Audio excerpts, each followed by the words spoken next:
अरे भैया एगो औरत के नया नया गौना भइल रहे और औरतिया के पति बड़ा शराबी रहे वीरेंद्र भैया मती।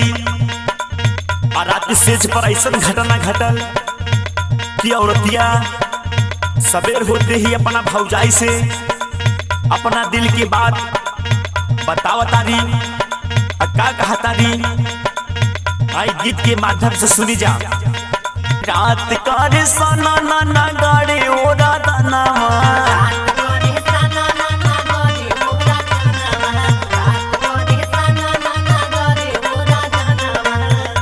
अरे गाड़े ओ राधा नामा भौजी गाड़े ओ राधा नामा।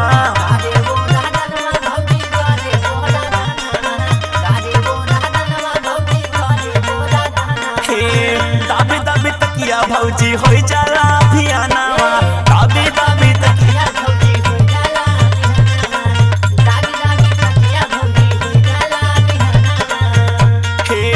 दाबी दाबी तकिया भौजी हो जाला अभियानवा, भौजी हो जाला अभियानवा। अरे मिला दारू बाज भौजी हम के सजना, मिला दारू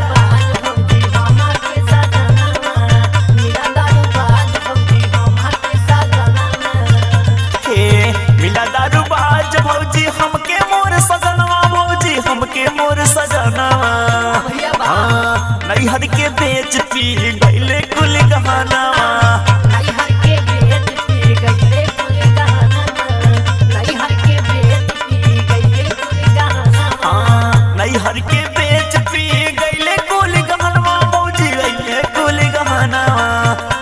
अरे पूरा ना भइल भौजी सोचल मोर सपनावा, पूरा ना भाईल भौजी सोचल मोर सपनावा, पूरा ना भाईल भौजी सोचल मोर सपनावा।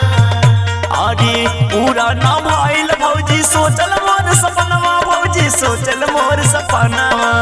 उनके पुराइल नहीं भौजी यार मनावा, उनके पुराइल नहीं भौजी यार मनावा, उनके पुराइल नहीं भौजी यार मनावा। हे मन के पुराइल नहीं भौजी यार मनवा मोरा, भौजी यार मनवा। भैया के भेज के बालै तो ना हारावा, भैया के भेज के बोलै तू नहीं हारावा, भैया के भेज के बोलै तू नहीं हारावा।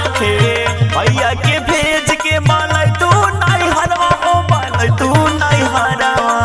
जसवंत राज सागर मन न कहनावा।